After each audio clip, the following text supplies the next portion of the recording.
inyong lahat. Talagang nakatas ako kanina habang nagpapakilala kanina sa akin. Parang naiiyak ako doon sa binabanggit niya ang karanasan na nangyari sa akin sa employment.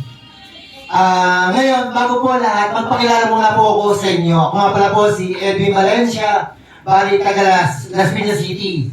24 years po ako nagtrabaho sa 7-Eleven as internal auditor.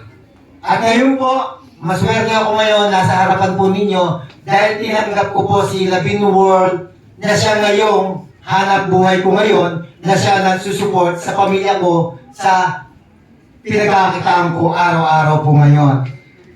Ang pwedeng business po sa akin ay almost 10 decades ko na pong ginagawa yan. Ginawa ko po siya nung ako ay nagtatrabaho. 2015 po ako. Kaya payo ko dito sa mga nag-iimpleyado ko ngayon. Humaharap po ko sa inyo na kung kayo ay may mga magagandang trabaho, magandang income, this is the time na simulan niyo po ang mag-side hustle. Huwag niyo pong antayin na ang mangyari, yung nangyari sa akin, na biglang nawalan ng trabaho.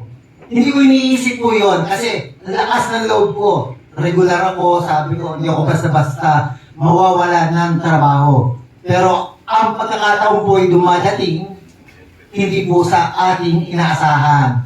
Nagkaroon po ng restructure sa company namin na ang isang division namin yung tinamaan na yung audit division ay magbabawas ng tao. Siyempre, karaniwang ka lang empleyado, may magagawa ka ba sa desisyon ng amo mo?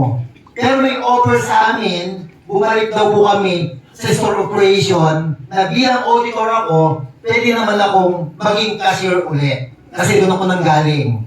Pero naisip ko, almost 24 years na rin naman akong nag-work as employee.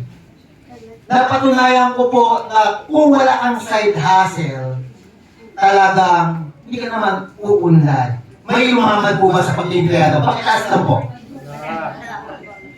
Yan po ang unang sekreto para mabago ang inyong buhay. Mag-relate kayo. Kailangan nyo buksan yung isipan nyo ngayon na ngayon ang panahon na tanggapin natin sila Binworld. Kasi kumakatok na, libre na yung training. Bakit hindi pa natin gagawin? Ngayon, ano po ba ngayon pumasok po sa akin ang gawin ko sila Binworld? Dahil palit ko po siya sa employment. Kung ako ay binayaran, tinanggap ko na yun. Dumating yung point na umiiyak ako, pero timing ang dating po ni Miss Jam at ni Labin World. Okay. Dahil po yung mga dahilan, paano ko po minotivate yung sarili ko nung time na down po ako. Next slide. Dahil nga po may 3 po akong anak, siyempre, ang hirap na walang trabaho. Talagang sanay ako sa may work eh. Kasi working student ako, 20 hours ng work. Sino hindi masasaktan na kayo mawalan ng trabaho?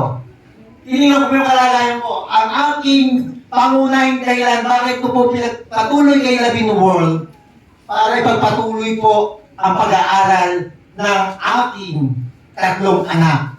Yung panganay ko po yan, nagna-nursing po ngayon sa Adventist University of the Philippines, kung alam niyo po yun, dito po sa May Silang. Napakalaking pasalamat ko po dahil kay Labin World. Dahil pagpapatuloy ko po yung pag-aaral ng nursing ng aking anak, katulong yung aking may bahay na isang guru po sa public. Pero natutuwa ako dahil kay Labin World po, nakakatulong pa rin ako sa misis ko. Hati kami sa tuition. Di ba? Kung hindi kay Labin World, baka nasipa tayo ng misis ko. Siyempre, pinili ko si Labin World, hindi ko naman kayang sumuporta, tumulong sa misis ko. Lalaki tayo, siyempre, may pride tayo, papayag pa tayo na hindi tayo makakatulong sa ating may bahay. alam ko sa bawat tatay ng tahanan, hindi kayo papayag na hindi kayo makakatulong sa pagtataguyod ng pamilya mo. Yung amin po K-12 is pangalawa ko K-12, may grade 4 po ako. Ayun, ano po bang ginawa ko para po sabihin ko sa inyo maganda sinabing word? Ang ginawa ko po, narinig mo ako katulad ninyo, pumapalakpak sa mga nag-speaker. Kinuha ko yung point ni Absjam. Ang una pong sabi niya, yung blueprint.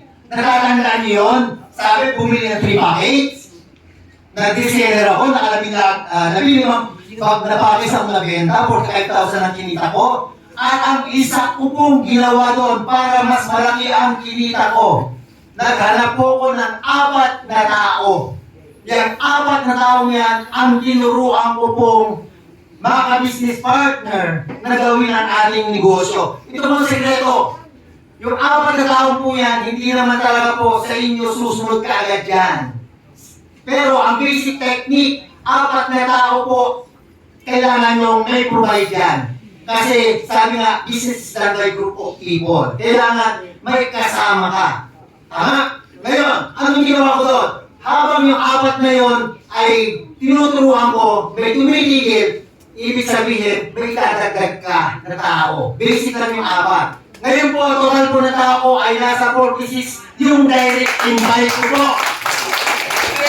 Kaya mong direct invite ko po yan, since sabi natin yung March, ako magsimula, from March to December 25, nag-generate po tayo sa company ng 273 package na VIP package na take 85. Worth 2 million, 2.3 million po yung sales and finance natin sa company na yan po ang nagsusupport sa akin, yung kinita ko niyan. Bakit po, nag-aaral ng nursing ang aking anak sa AUP. Yan. Ngayon po, sa pong good news, ngayong January lang po, kaya ko dyan itong kasaya. Kaya ako'y pumayag po tumayo sa inyong harapan upang i-inspire ko po kayo. Itong January po, nakahit po ako ng 49 package na big 85 po yan. Dahil po nabenta ng package na sinasabing agents package worth 85. Nagkakalaga po yan ng 416,000. Maganda ba natin? Yan. Huwag niyong mamalitin ang ating negosyo. Kung gaano nakikita yung kikitain ninyo dito, yung po ang ibibigay sa inyo. Kung ang tingin nyo yung sideline ang ibibigay sa inyo. Ang tingin ko po kasi ngayon dito ay trabaho, kaya ibigay na po yung kinikita ko. Next slide. Ngayon po, dahil po sa na-achieve ko, sa mga na-sales ko, natulungan ko maraming tao, na ngayon siguro po, nasa na rin po yung aking organization, is nagkaroon po ako ng mga free travel, siyempre pag kumikita tayo, may resort. Yung iba ko dyan is, dalawang nagyate, nag-Taiwan po ako dyan. At ang pinakamaganda po dito nangyari sa akin is naging tuloy-tuloy po yung kita ko hanggang ngayon. Naging consistent po. Sabi ni Absjam, para ka masenso dito, maging top catcher ka rin dito. Ako po ay naging top 1. Ako po ang top 1 for 2 consecutive months ng May at June. Top 1 po ako dyan. At namitin ko hanggang December. Hindi po ako nawawala sa top 10. Kaya, I'm proud, loving world. Ngayon, dahil na po nabanggit kanina, ako rin po ang kauna-unahang naka 6-digit earner. Basta, balik na po yung ginagawa nyo, ang mapapayo ko lang sa inyo, huwag kayong susuko. Pag pinasok to, unawain nyo kung gagawa nyo, magbebenta tayo at tutulong sa maraming tao. Hanggang dito na lang po. Maraming salamat po, Coach Edwin. Grabe ano po, nakaka-motivate.